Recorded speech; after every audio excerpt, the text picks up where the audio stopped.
Hello, this is Cuckoo. Today I'm going to show you something coming out from Japan from a smaller company called Sonicware. And they've just done something that I truly want to highlight because it's near and dear to my heart. It's a Mega Drive synthesizer and it's called Mega Synthesis. This is a synthesizer that aims to reproduce the sound of a Sega Mega Drive system. In the US, they were called Sega Genesis. You know what I mean. The FM synthesis from the 16-bit era that Sega and Yamaha joined forces and created this. It's not only FM synthesis, it's also the PSG chips are emulated here, and the really crunchy samples from back in the days. And this is near and dear to me because when the Sega Mega Drive came, I was blown away by the sound. And I have so many memories from the sound of Sega Mega Drive games, and it played a huge part in why I am interested in electronic music today. So to have like a hardware synthesizer that aims to reproduce that sound and in a groove box, songwriting, live performance friendly hardware format, it's like it's made for me. Yeah, so I'm going to show you how it works. Maybe not everything. I'm going to show you in particular how to create sounds and go about when you do sound design on it. And of course, I'm going to jam out on it and see if we can create some fun music that maybe will resemble game music from the 90s. We'll see. And right now it's January. I'm going to the NAMM show next week, and if you want to support my travel, please support me on Patreon. Thank you everyone for doing that. It will help me to get an Airbnb to stay in for the duration of the show. That's really good. Thank you. And also the t-shirt I'm wearing, finally it's out and about. I have a couple of them left, maybe 30, 40 left for you to order on my web store. These are high quality screen printed t-shirts. Enough about that. Let's go to the Mega Synthesis. Alright, so here we go. There's the Mega Synthesis, very lightweight, and battery compartment on the back there. We got 6 AA batteries, I think. Yeah. Boop. So let's fire it up and see what it sounds like. I think that's what we're going to do. Let's go. We got power audio. Gonna line it up so it's super flush there. Yeah, nice. And if you wonder where I got all of these sound effects from, like it's from video games, because I grew up on video games. This is a video game sound machine. Let's press and hold, and here we go. So you've got a bunch of knobs up here, and you can turn them and twist them around. Here is like rubber buttons where you can select and do various things. The leftmost of all of these rubber buttons is a function button. If you press and hold, you will access the secondary functionality labeled underneath. This here is mainly the sequencer, but with a function button, we've got some functionality going on.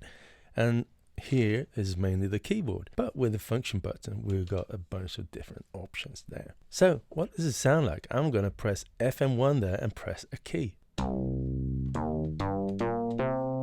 You can hear that it's fairly low right now. You can change the volume here. This is the master volume. It's still fairly low because I noticed now that I plugged it into the headphones output jack. There is also line output jack. These are much louder, so I'm going to lower this now. Yeah, maybe more suitable for recording equipment. Can you hear this bass? It's very nice. There's an octave knob here, so at any point,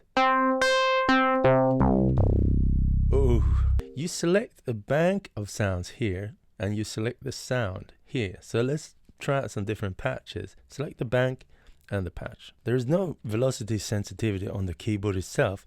If you connect MIDI, if you connect a MIDI keyboard, you have velocity sensitivity in the patches, and the way they react to velocity is totally up to the one designing the patches. I'm going to show you later, but as of now, when you're working with the device itself, you can access velocity here.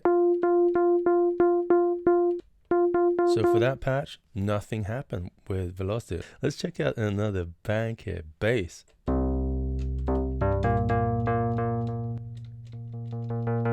Yeah, that's a typical example of a patch that is changing depending on the velocity. Here it's more of a kind of keyboard bass, a piano bass.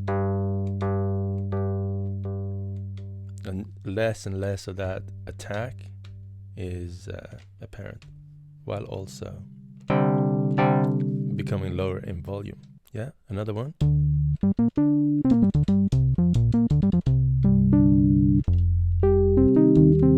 Cool, another category. Let's see. Piano. Yeah, let's check it out.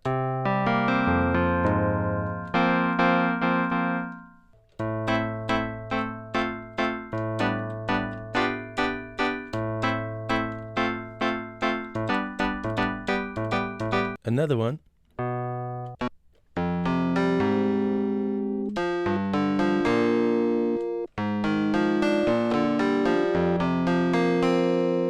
Another one.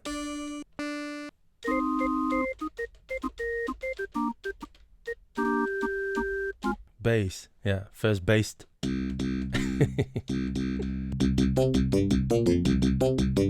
Another bass. Yeah, how about this?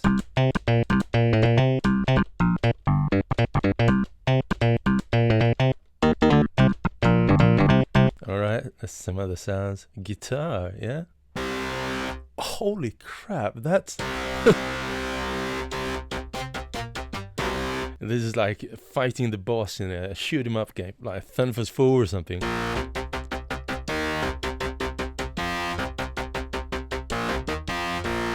Nice. That's a guitar. Wow, it sounds really good.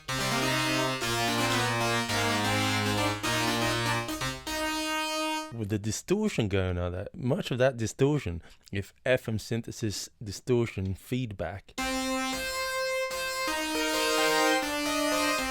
Yeah, if you're not used to FM synthesis, maybe it's gonna take a little while to just get used to that kind of alien sound, but I love this sound. Funk bass guitar.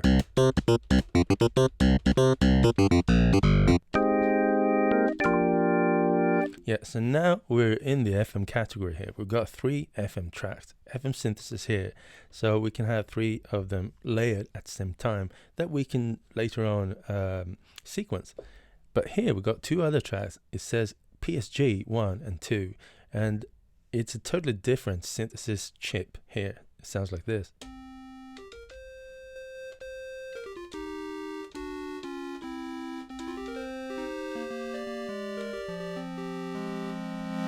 Sounds a bit more like Sega Master System. Like back in the 8-bit days, Sega made a Master System with a very simple sound chip. And later on, when they made the Mega Drive, they had a new chip, but they still used the old chip.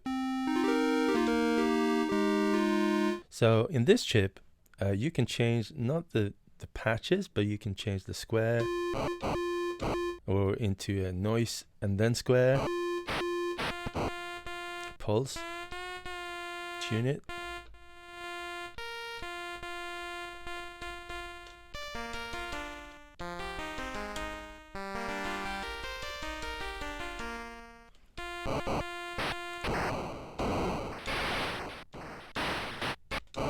Attack.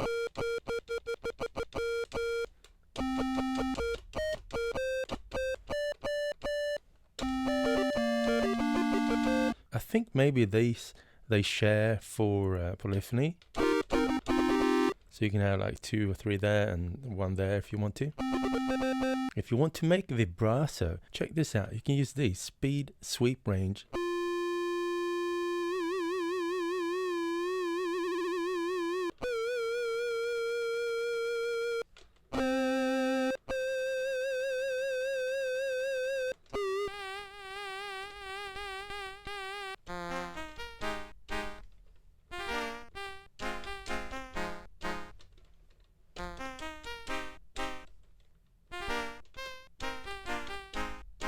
So these are very limited, but it is what it is. It's emulating that hardware.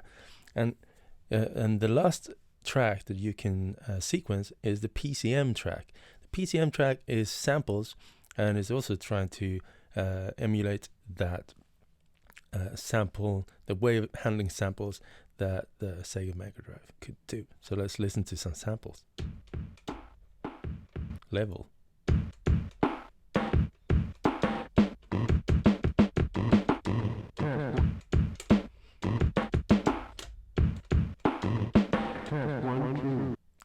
Yeah, so here the samples are stored in the same way, bank and sound. Let's listen to some samples.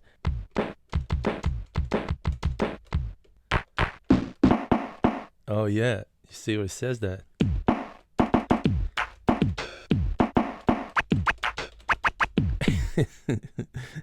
Yeah, Alien 3.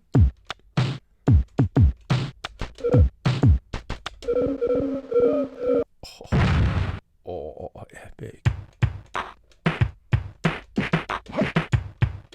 Yeah, okay, another bank then, like we were in the game bank, now moving into kit 1. Maybe more traditional sounds here, like C64. Yeah, nice, nice. Game Boy too. Nice. Game Boy 1. You can hear, just by listening to these sounds, you can hear like they're going for a retro gaming experience, and I'm all in for that. I'm here for it. Let's see, another one, kit 2. Nice. So FM synthesis on track 1, 2, and 3. Then we got the older synthesis on PSG 1 and 2, and then the PCM track. So 6 tracks of making sounds and sequencing music. So let's just dive right into it and figure out things along the way. I'm going to select FM1 there. We have a little bass sound. I set the velocity.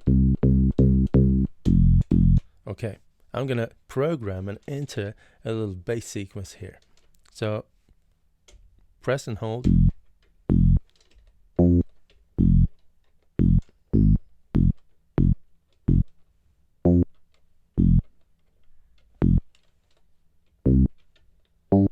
Oh, I entered the wrong note there. Let's listen to it.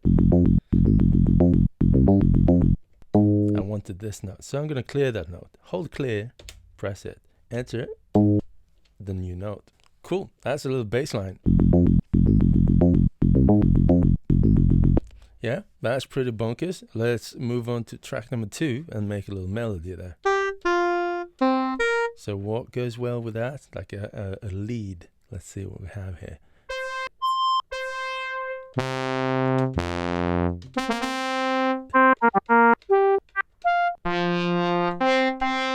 How about this? Octave up. Let's see.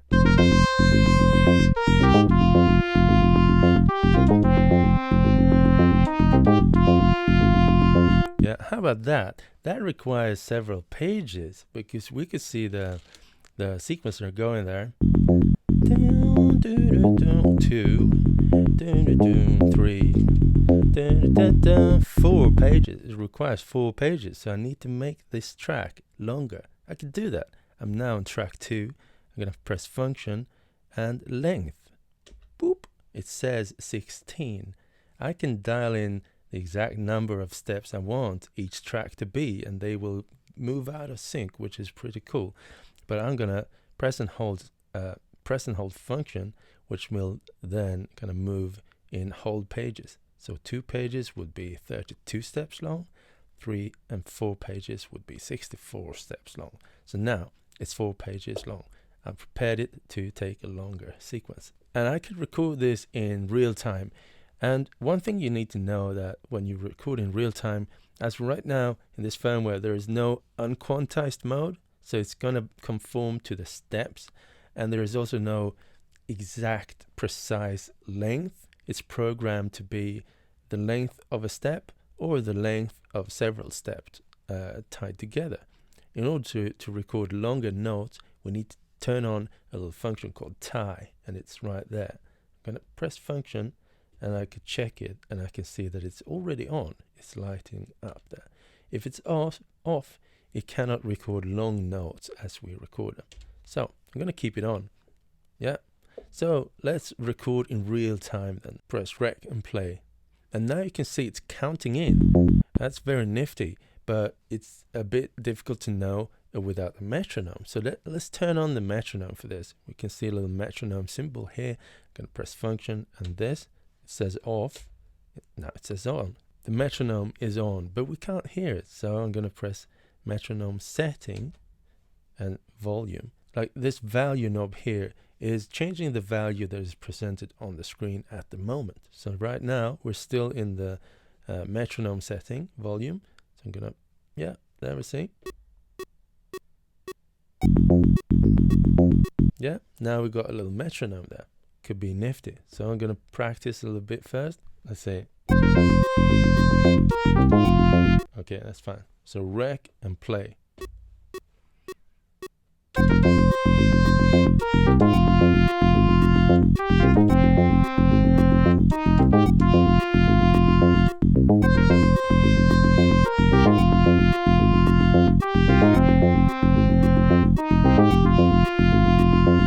We could hear that it's not recording like entirely exactly what I did, but it's just fitting it in to the nearest step. And sometimes we could hear a little overlap there. So I would like to make sure that there is no overlaps. I could try and reach into it and reprogram it, but I could also turn off polyphony of this sound. So let's do that. Let's see. We got voice mode here. So let's function mode. It says poly. Press it again. It says mono. Now it restarts every time I press a key. Let's try legato. Yeah. How about voice mode adjust? Wow, that's a portamento, which could be really nice in this case. Let's try it out. Yeah. Nice. Yeah, I'm all for it. So that's number 2 there. Maybe we head to the PSG land.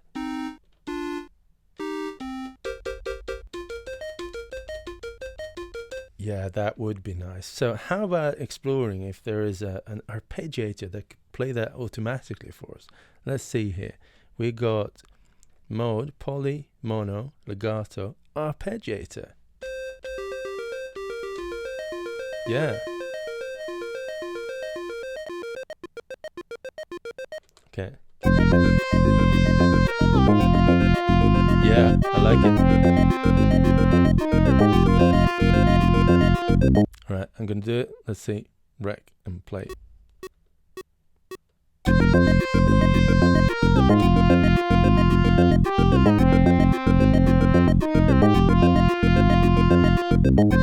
So you probably noticed now that I just recorded 1 page long here, because this track number 4, is just 1 page long, while the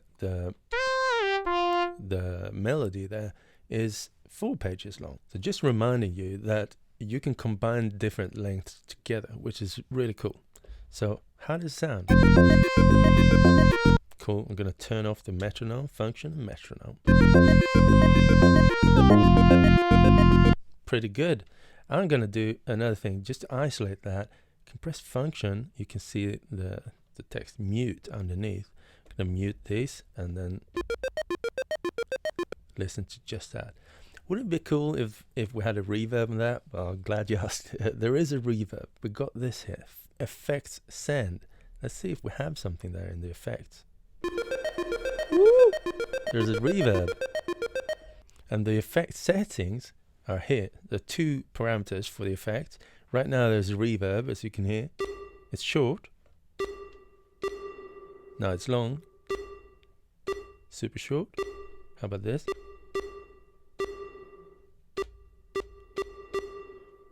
Yeah, let's try the different types of effects and see what we have. We can see it down here. Effects, active, or type. So I'm going to press the function button there. Active, yeah, on or off. You can turn it on or off. So it's on. The type is reverb. Press it again.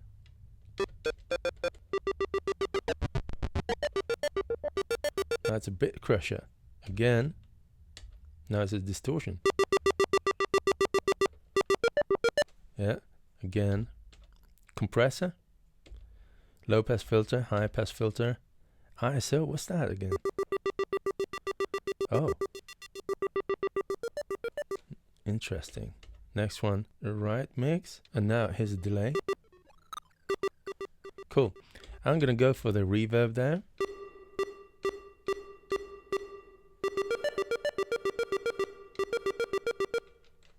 Okay,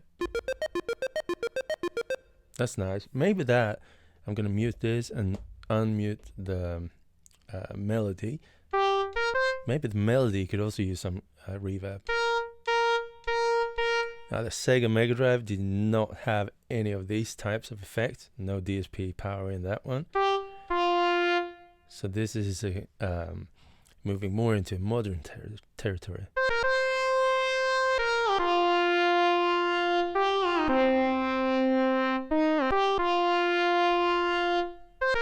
Cool. So how about this together? Yeah, how about everything? Maybe the bass is a little bit too loud. Now we're starting mixing.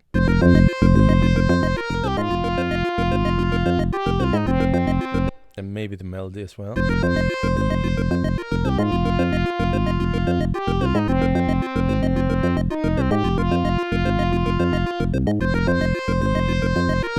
Cool. If we now would like to change the sound on this melody,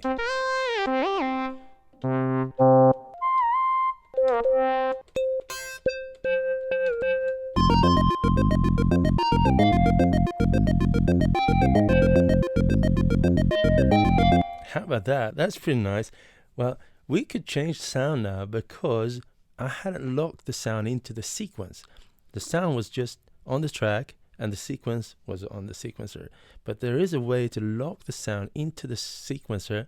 It's called sound lock. And once it's locked, you can change the sound to another sound at a different place in the sequencer. Let's explore that. So let's see here on FM track 3 here, if we create like a chord stabbing into it, which is a little bit sharp. Let's see if that works.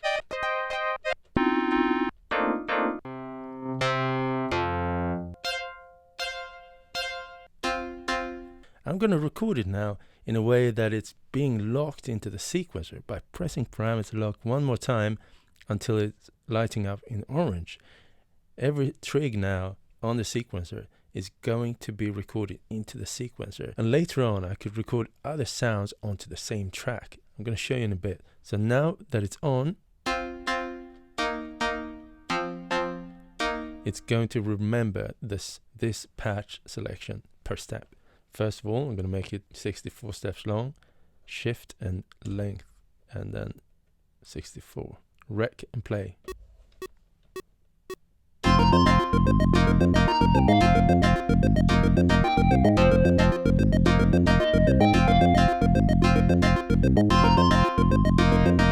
We can see that on some of the notes, it recorded longer notes. So I'm going to go in manually and clear those longer notes. Clear, boop, clear, boop.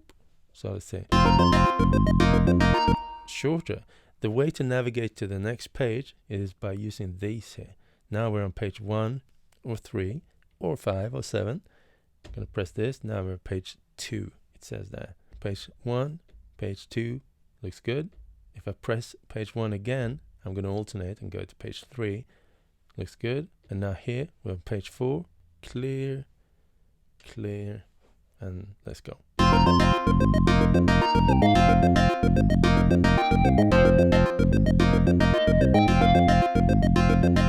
Right, so what I wanted to show you now is that now, as parameter lock was on while we were recording that, if I now change the patch here, let's do it. So I just loaded another patch onto this track. But we can hear that since parameter lock was on, it sound locked the sound into the track and into each step. So now, if I, for instance, go over here to drums,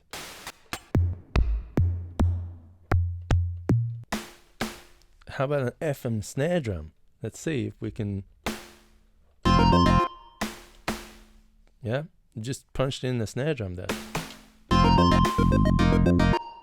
Yeah, it cut off, but it did what it was supposed to do. Yeah, I like this stuff. How about, yeah, how about this? That alternating between that ding ding.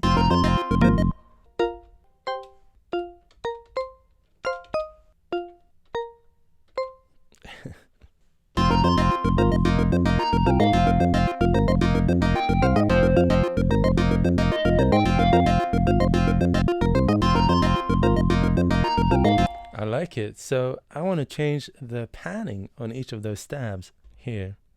Let's change the panning. Right, left and right, left, right, left, right, left. Okay, let's listen to it.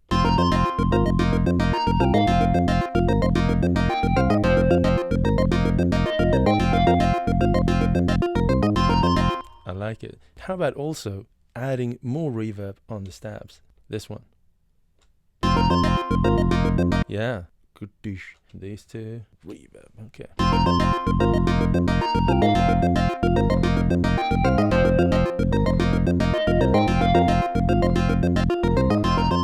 Cool. Yeah. So let's head over to the PCM track.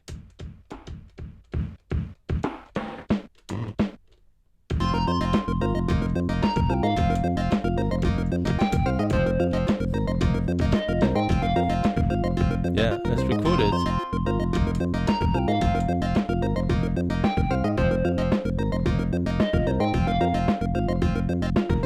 Cool. Now we could hear that the drums here are kind of lost a little bit. I'm gonna change the sound.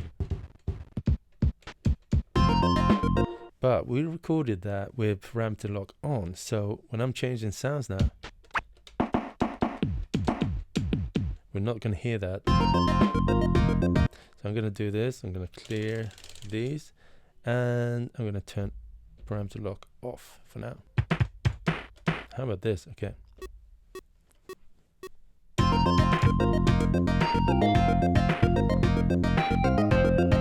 Yeah, that's pretty good. But if we come to this place where we realize that, the drums can't go louder, it's at maximum, then we need to kind of start mixing down the other tracks, because I have a feeling that the samples, they can't go as loud as the FM synthesis. The FM synthesis can go really loud, and the PSG can't keep up with that, and the samples cannot keep up with the volume of the FM synthesis. So I'm gonna go there, mix it down a little bit.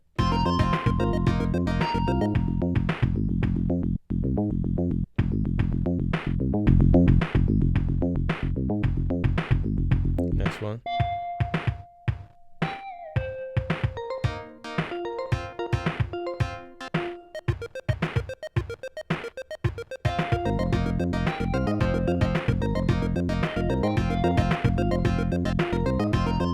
Cool. Now I'm going to head to the PCM. I'm going to show you a little thing here. It's called Stutter. Let's check out Stutter by pressing Function and Stutter. Now the stutter is on at any time now. When pressing the sequencer, I'm not programming the sequencer anymore.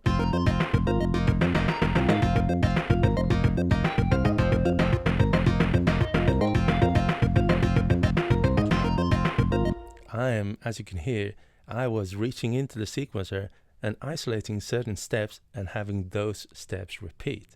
So if I were to mute everything except the PCM drums,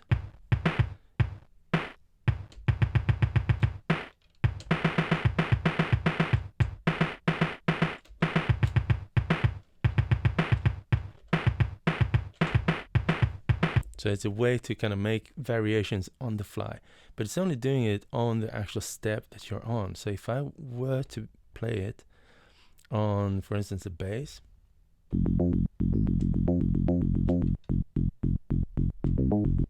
it would do that. And if everything is on,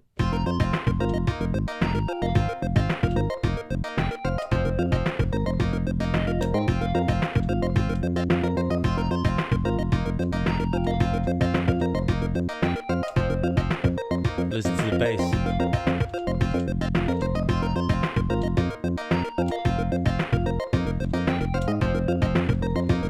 And drums.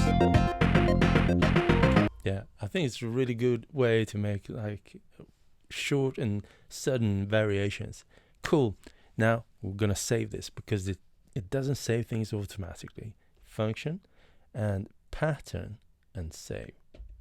Now it's waiting for me to select the slot where to save and then press OK. I'm gonna save it in the same slot that we just happened to be in. Okay, done. Now this pattern is saved.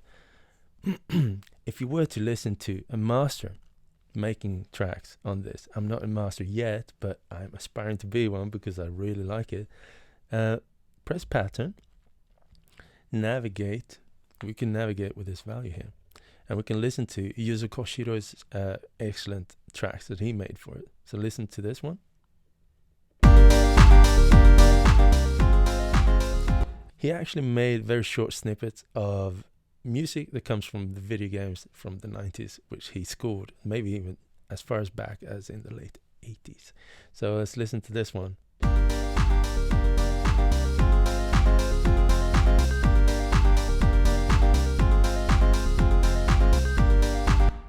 Yeah, pattern number 3 there. Wow. It's very, very spot on. Pattern 4.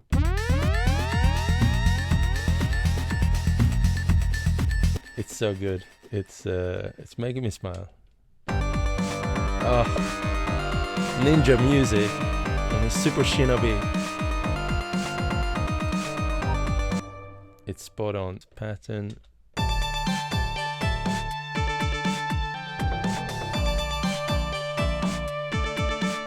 So much care has gone into this.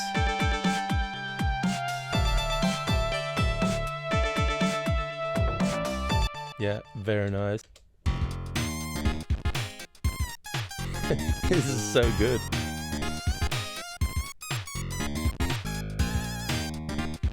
Yeah, it's so good. Nice. It has an instant Mega Drive feel. It's like I'm switching cartridges and just listening to different soundtracks.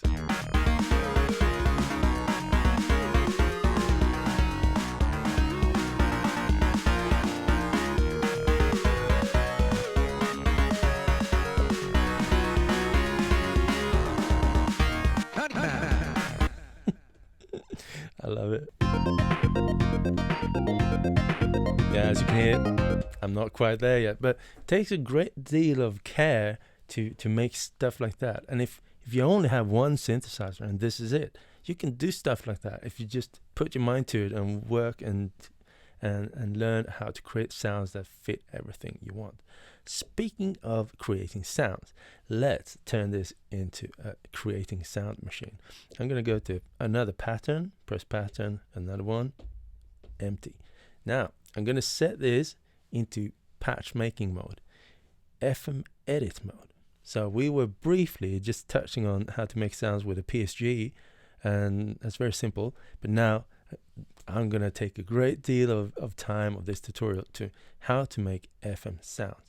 First of all, I'm just going to select an empty patch here. I'm going to go to the last ones there from, yeah, these. So there we go. Now I'm going to edit this sound and create a whole new sound. And in comes this little cover. This is a thing that they've done on this series. They have a little piece of paper and it turns it into a different like a different set of controls. So first of all, function and FM edit. Now I'm into it. I'm in the edit mode. I'm going to select the patch, which is the current patch. Okay, I'm in edit mode. It says that. So now it's very important to know that once you're in edit mode, the labels here is not the same. These are the labels. So here we go. I'm going to make an FM patch for you with a Sega Mega Drive sound chip. So first of all, something called algorithms here. Algorithms in FM synthesis, it is the way the different oscillators in FM synthesis, they're called operators. The different operators are interconnected in this particular chip that this is aiming to recreate.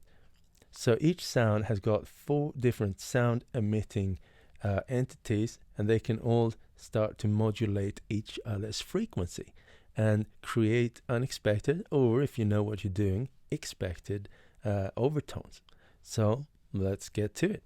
First of all, I'm going to select algorithm number 8, because 8 is without any frequency modulation going on. So we can see here, we can select the operator and the algorithm. I'm going to select algorithm 8, and now it's just going to be a bunch of sine waves.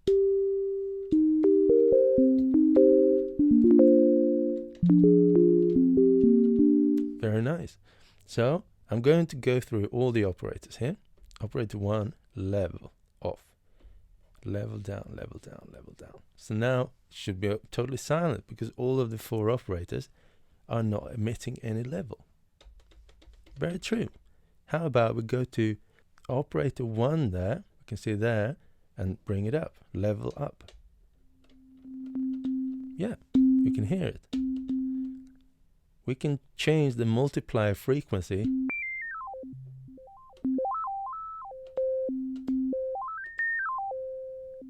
Yeah.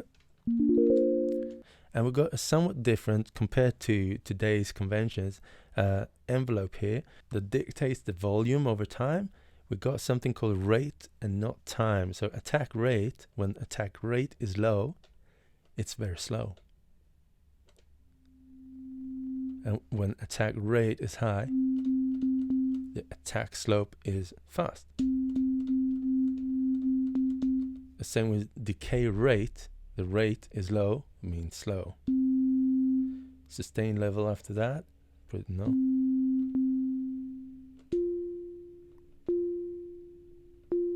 And then we've got something called sustain rate. What happens after the sound has landed on the sustain level?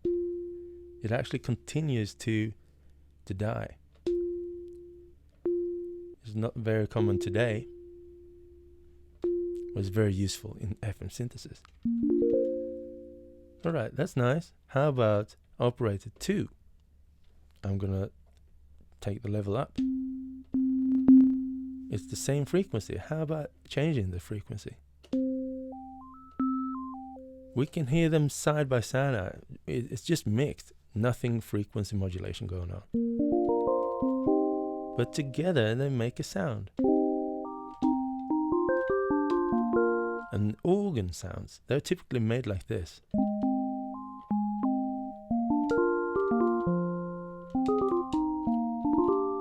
If you want to detune a sound, there is a quick way to do it here, but it's very subtle. In fact, maybe you don't even hear it, but if you listen carefully, take them in the same. So if I detune operator 2 up and detune operator 1 down, we can start hearing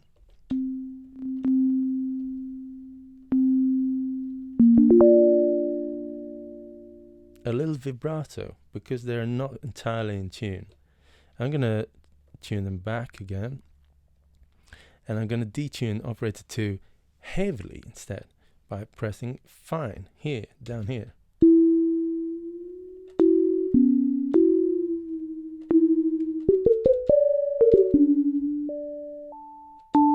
Fine.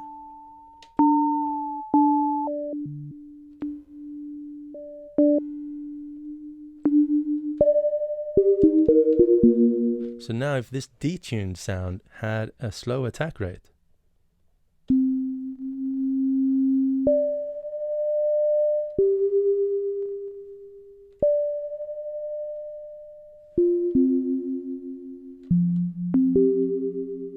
slowly there is a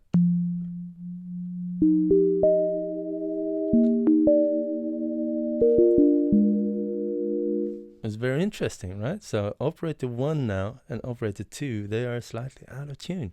Very, very nice. So operator 1, on the little card here, we can see that operator 1 always has a little loop on it. That means that operator 1 can respond to feedback. There is a feedback knob somewhere. Let's find it right here.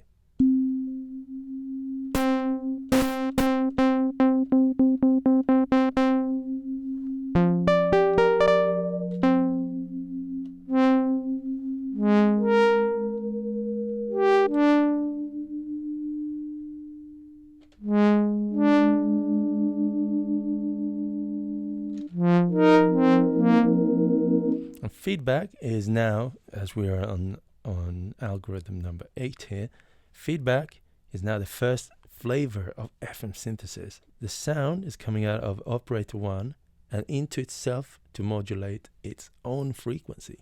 And the higher the level,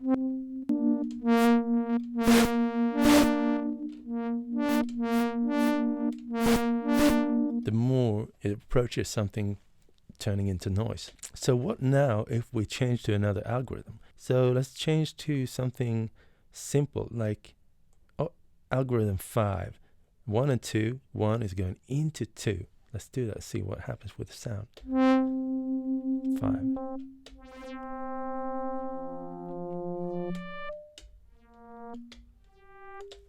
It's weird, right? Because now both of the sounds have a slow attack. So in order to hear the beginning of operator 1, we need to have a short attack on operator 2. So I'm going to head to operator 2, make a short attack here. Attack rate, fast.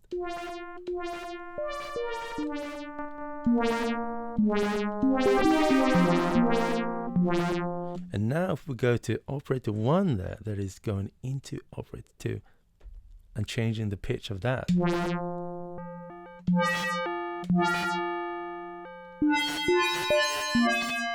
Slower attack.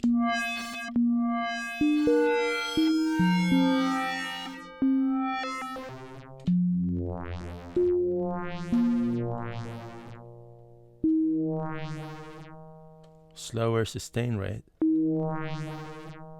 Slower decay rate.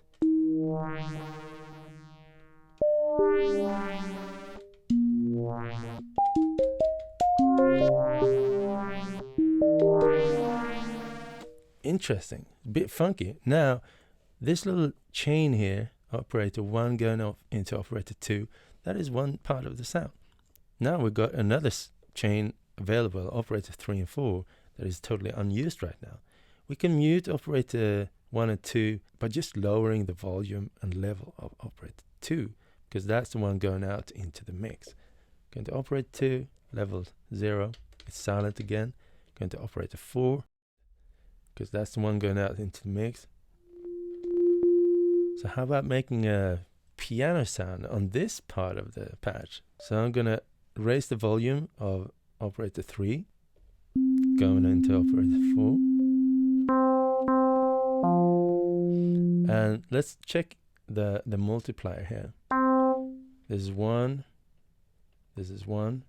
It's the same frequency.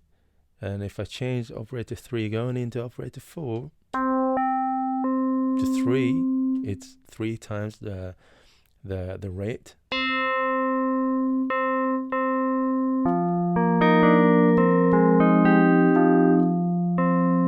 Yeah, sounds a little bit like a E piano. Maybe the decay rate could be faster. Cool. Now, if we mix both of these two chains together by raising the operator 2 again, a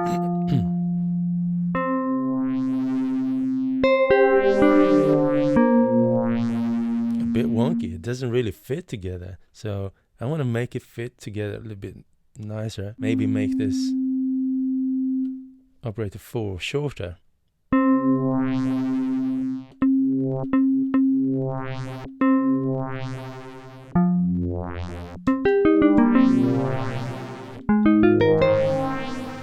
Yeah, there's one more thing you can do with the operators. It's you can use a simpler form of envelope.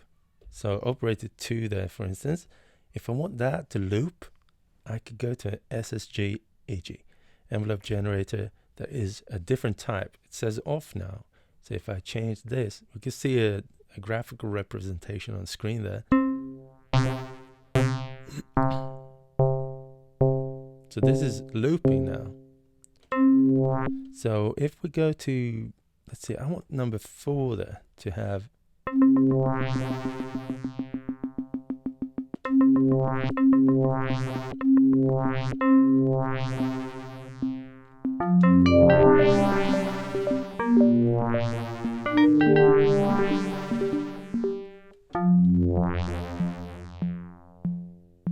so I think we got different.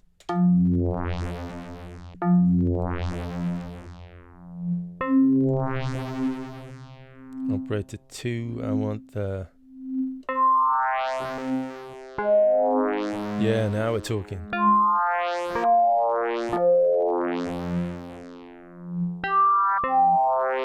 Fine.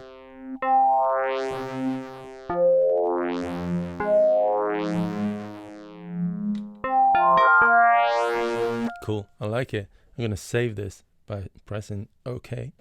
Save. I'm gonna save it in the slot that we are. Cool.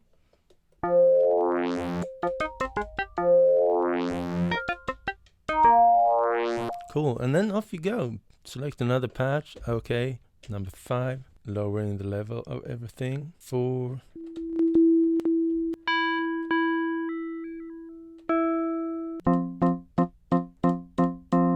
And now I'm going to show you how to use velocity. So let's check it out.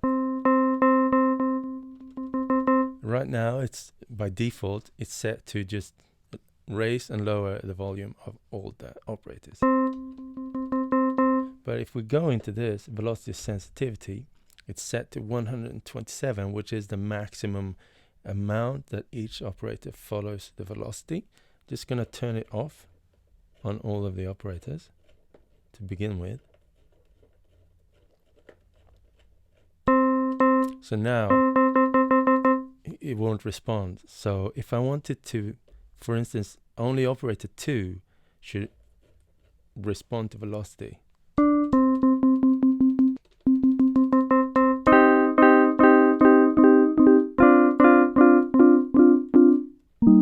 Maybe too much. I'm going to dial it down a bit.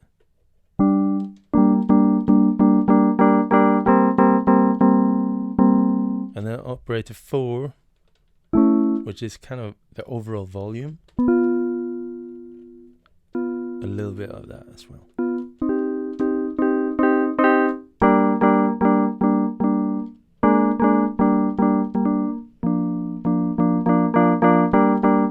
So a lot of these e-pianos, they have like a little overtone. And we could do that on the other side of this algorithm. So operator 2, let's bring up the volume level. Maybe. Yeah, maybe.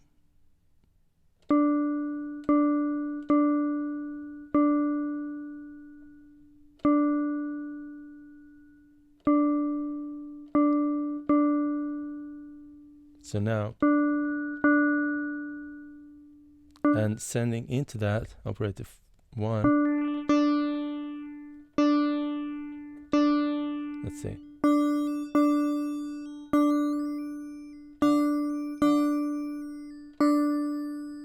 Maybe that.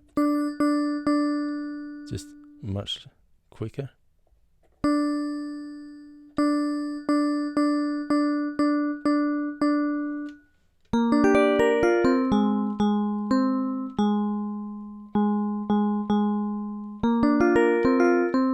And with velocity sensitivity,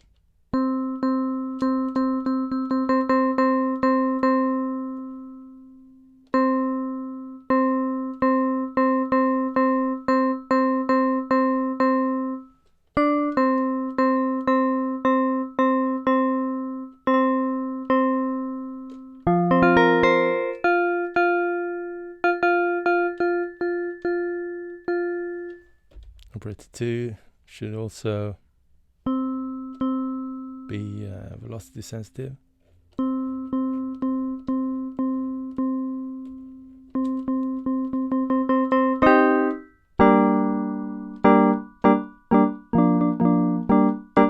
maybe too long release.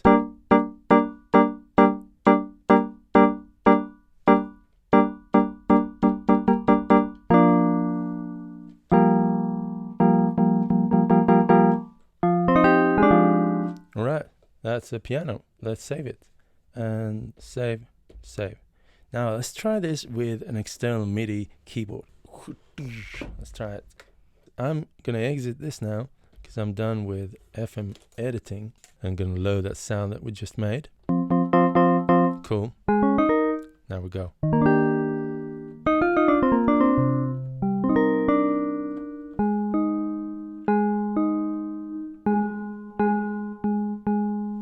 Alright, let's listen.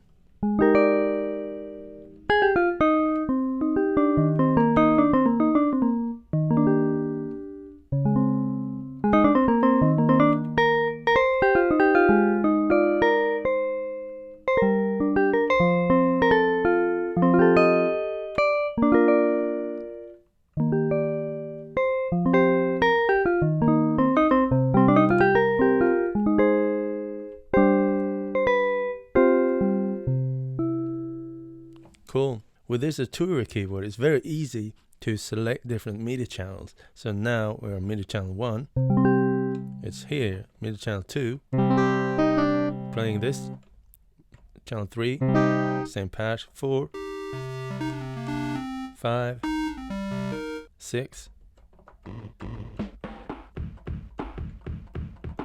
There's one thing I have to show you. There's a little thing here called legacy. You see it? Yeah. Legacy is a way they've tried to recreate the actual hardware deficiencies of the chipset. By pressing function and legacy, we're going to hear a little change in sound quality. Listen to this now. Legacy says filter. Again.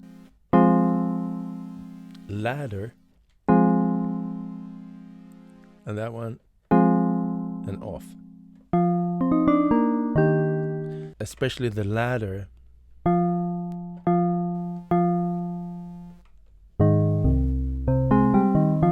You can hear this buzz going on,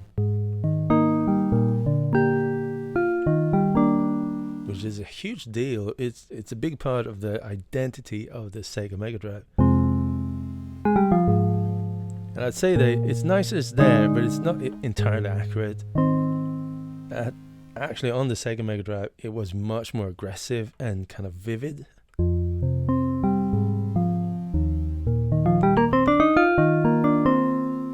But it's really cool because you can do this per track. So on this track, on the other track, it's not on now, but on track 1, it's. So if you want sounds to sound even more kind of sizzling, turn on the legacy mode and turn on the thing called ladder. This is also nice, and off is very nice too. Just more crisp.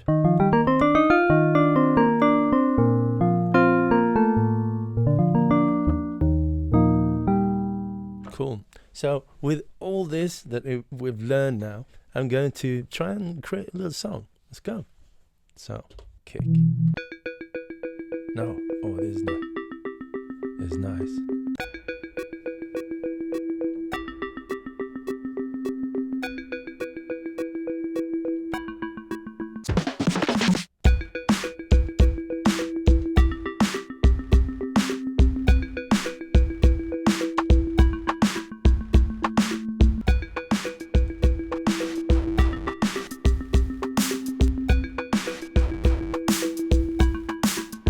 Cool.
Yeah, there you go.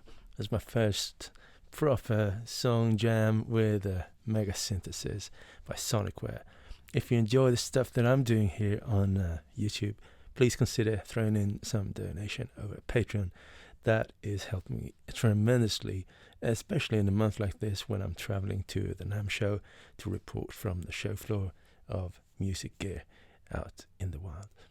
And yeah, if you're interested in the mega synthesis, please hit up Sonicware. Find the links where they sell. I think they sell directly for now, and maybe later on it will trickle out into stores. But yeah, Sonicware, nice. Salute to you. You creating dream machines to me. I've been wanting a Sega Mega Drive synthesizer for my whole life. And here it is. That's very nice. Peace out, everyone. See you in the next video.